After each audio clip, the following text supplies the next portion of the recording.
செய்தியை பார்த்து வருகிறோம்.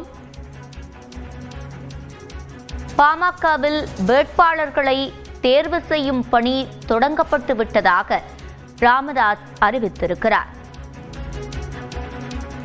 சட்டமன்ற தேர்தலில் ஏஃபார்ம் பிஃபார்ம் அதை கொடுக்கறது கையெழுத்து போடுறது எல்லாம் நான் தான்.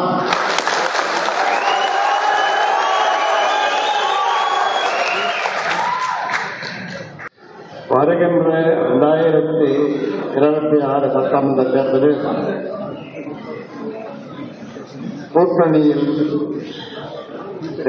கூட்டணியில் தான் நாம் தேர்தலை சந்திக்க முடிவு செய்துள்ளோம்.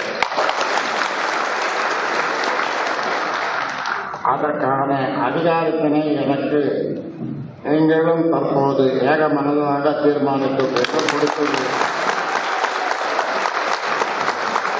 கொடுத்து ஏற்கனவே நிர்வாகக் குழு இதே கருத்தை எனக்கு அதிகாரத்தை கொடுக்கிறது. எனவே நமக்கு கிடைக்கக்கூடிய தொகுதிகளில் வேட்பாளர்களை தேர்வு செய்யும் பணி அணியை ஆரம்பித்துள்ளோம். எனவே நமக்கு கிடைக்கக்கூடிய தொகுதிகளின் வேட்பாளர்களை தேர்வு செய்யும் பணியை ஆரம்பித்திருந்தோம்.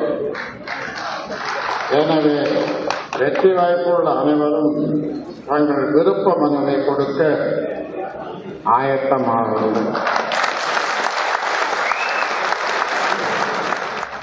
பாமகவில் சட்டமன்ற தேர்தல் வேட்பாளர்களை தேர்வு செய்யும் பணி தொடங்கிவிட்டதாக ராமதாஸ் அறிவித்திருக்கிறார். இது தொடர்பான கூடுதல் விவரங்களை செய்தியாளர் குணாநிதியிடம் கேட்கலாம். குணாநிதி, விவரங்கள். வணக்கம் சிவஞ்சனி. அதாவது விழுப்புரம் மாவட்டம் திண்டிவனம் அடுத்த ஓமந்தூரில் பாமகவினுடைய செயற்குழு கூட்டம் பாமக நிறுவனர் மருத்துவர் ராமதாஸ் தலைமையில் நடைபெற்றது. இந்த செயற்குழு கூட்டத்தில் 25 தீர்மானங்கள் நிறைவேற்றப்பட்டிருக்கிறது. குறிப்பாக தேர்தலில் கூட்டணியை முடிவு செய்வதற்கான அதிகாரம் என்பது முழுமையாக மருத்துவர் ராமதாஸுக்கு வழங்கப்படுவதாக இந்த செயற்குழு கூட்டத்தில் தீர்மானம் என்பது நிறைவேற்றப்பட்டிருக்கிறது. அதனைத் தொடர்ந்து இந்த செயற்குழு கூட்டத்தில் உரையாற்றிய பாமக நிறுவனர் மருத்துவர் ராமதாஸ், தேர்தலில் கூட்டணி முடிவு செய்யக்கூடிய அதிகாரம் என்பது எனக்கு செயற்குழு மூலமாக வழங்கப்பட்டிருக்கிறது. அதற்கு முன்பாக நடைபெற்ற நிர்வாக குழுவும் அந்த அதிகாரத்தை எனக்கு வழங்கியிருக்கிறது என்று சொல்லியிருக்கிறார். மிக குறிப்பாக அதாவது தேர்தல் ஆணையத்தில் ஏ மற்றும் பி ஃபார்மில் கையெழுத்திடக்கூடிய அதிகாரம் எனக்கு மட்டுமே இருக்கிறது என்கிற ஒரு கருத்தை மருத்துவர் ராமதாஸ் பதிவு செய்திருக்கிறார். அதனைத் தொடர்ந்து பாமகவில் வேட்பாளர்கள் தேர்வு செய்யும் பணி என்பது தொடங்கிவிட்டது. நீங்கள் எல்லாம் விருப்பமனு கொடுப்பதற்கு தயாராகுங்கள் என்கிற அடிப்படையில் மருத்துவர் ராமதாசுடைய பேச்சு என்பது அமைந்திருந்தது. மிக குறிப்பாக அதாவது அன்புமணி மீது நடவடிக்கை எடுப்பதற்கு மருத்துவர் ராமதாசுக்கு அதிகாரம் வழங்கியும் இந்த கூட்டத்தில் தீர்மானம் என்பது நிறைவேற்றப்பட்டிருக்கிறது. தொடர்ந்து இந்த கூட்டத்தில் பாமக நிறுவனருடைய மூத்த மகள் ஸ்ரீகாந்தி இந்த கூட்டத்தில் கலந்து கொண்டார். நிகழ்ச்சியினுடைய பாதியில் அவர் திடீரென மேடைக்கு அழைக்கப்பட்டு மருத்துவர் ராமதாஸுக்கு பின்புறமாக அவருக்கு இருக்கை போடப்பட்டு அவர் மேலே அமர்ந்திருந்தார். அதனைத் தொடர்ந்து இந்த செயற்குழு கூட்டம் என்பது மிக முக்கியத்துவம் வாய்ந்த ஒன்றாக பார்க்கப்படுகிறது. இதில் ஏற்றப்பட்ட தீர்மானங்கள் என்பது தற்போது முக்கிய ஒன்றாக பார்க்கப்படுகிறது.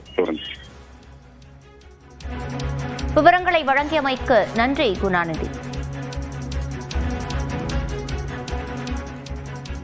பாமகவின் செயற்குழு கூட்டம் தைலாபுரத்தில் நடைபெற்ற நிலையில் பாமக சட்டமன்ற வேட்பாளர்களை தேர்வு செய்யும் பணி நடைபெற்று வருவதாக ராமதாஸ் அறிவித்திருக்கிறார்.